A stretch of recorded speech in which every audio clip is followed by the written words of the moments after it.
Даур, добрый... Джоба. Гамарджоба. Даур, спасибо за время. Скажи, пожалуйста, какие сейчас, по твоей информации, ведутся дискуссии внутри Абхазии? Обсуждается ли это заявление Инала Ардземба, такую похвалу в адрес грузинских властей? И как ее воспринимают вообще? Как ее прочитали в самом Сухуме?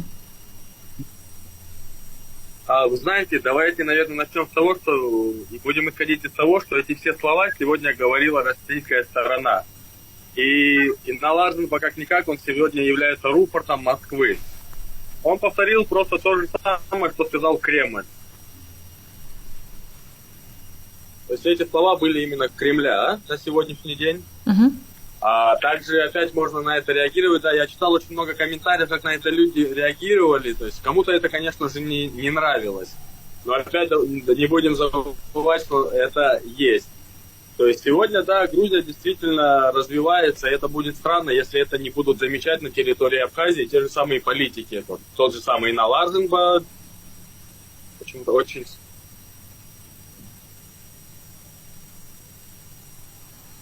Мне кажется, у нас связь нестабильная. Мы сейчас не очень хорошо слышим Даура.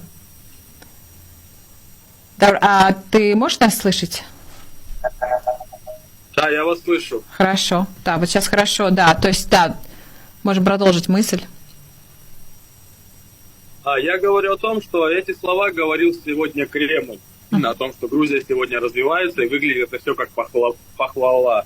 Да, но Инал Ардземба, он является рупортом Москвы, и он повторяет, это безысходность, он, то есть, не сможет по-другому никак на это реагировать. Опять же, как на это реагирует контингент Абхазии? Если честно, по моему мнению, сегодня большинство населения Абхазии на все это смотрит с положительной стороны.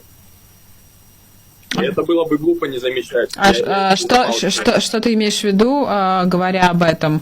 То есть абхазское общество, в принципе, понимает, что грузинское правительство является разумным и не развяжет там второй фронт, и т.д. и т.д. Да, именно так. То есть абхазское правительство сегодня в любом случае это понимает, так как неоднократно было с больших арен, то есть с трибун ООН заявлено и министром Грузии, также и президентом Саломе Зурабишвили, что сегодняшняя Грузия имеет только нарратив мирного существования с абхазским населением. То есть никакой войны, никакого кровопролития. И причем это было сказано не один раз. Но эта риторика, она давно уже у официального Тбилиси, чуть ли не все эти 30 с чем-то лет неразрешенного конфликта. Мне интересно другое. Чувствует ли в Абхазии какой-то подвох, что вот сейчас наш предыдущий гость Георгий Джахай говорил, что, возможно, в Абхазии почувствовали и поняли, что Москва и Тбилиси между собой договорились, пришли к какому-то соглашению, и Абхазия осталась вне игры. Есть ли вот такие дискуссии? Такие дискуссии есть, но опять же мы здесь должны понимать, что Москва сегодня никак напрямую с Абхазией такие вопросы не сможет решать. Этот вопрос исключительно решает Тбилиси.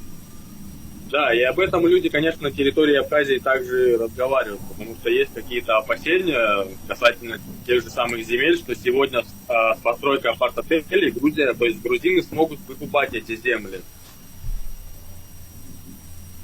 Есть также такой нарратив, что якобы сегодня Грузии нужна Абхазия только в качестве земли, но никак не народ. И опять же, это все большая провокация и ложь. Исходя из сегодняшней политической стороны грузинского населения, мы не можем говорить, что Грузия как-то, лично по моему мнению, что хочет какой-то, так скажем, конфуз создать. Нет, это не так.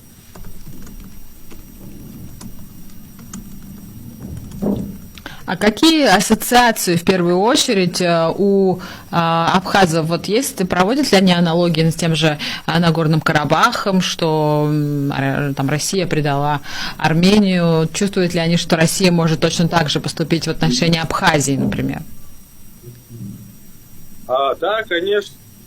Я очень много читал статей, комментариев на данную тему, но всегда почему-то натыкался на данный нарратив, что, как говорил Пашинян, Карабах сегодня это наша язва. Не будет у нас Карабаха, мы пойдем вперед.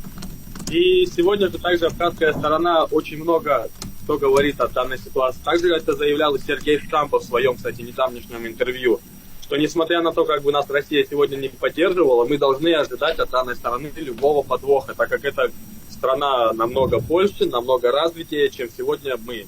То есть от нехватки образования. Сергей Штампов это напрямую сказал и подчеркнул в своем недавнем интервью. Даур, это понимание пришло после войны в Украине, очевидно. Скорее всего, так и есть. Сегодня многие ставят на этот акцент, и все понимают, что дальнейшая развязка, то есть не только во всем мире, но и, конечно же, среди нас будет зависеть от окончания данного конфликта России и Украины.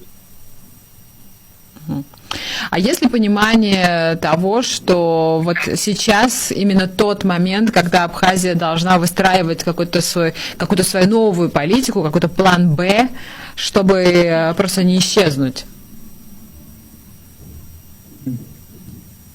Я думаю, есть, но пока что об этом громко говорить не могут.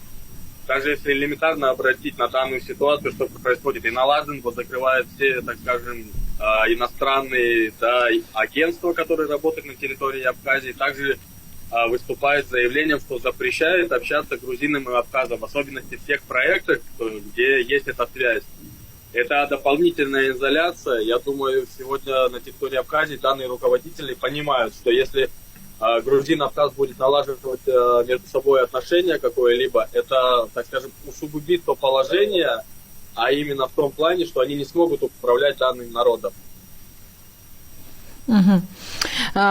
И очень интересно услышать твое мнение как раз об этом законе об иноагентах, потому что здесь, находясь здесь в Тбилиси, я вижу, ты включаешься из Батуми, пока еще, несмотря на попытки прошлогодние грузинского правительства, мы можем открыто, прозрачно работать и сотрудничать с международными фондами, которые помогают молодежи, в том числе из таких стран, как Грузия,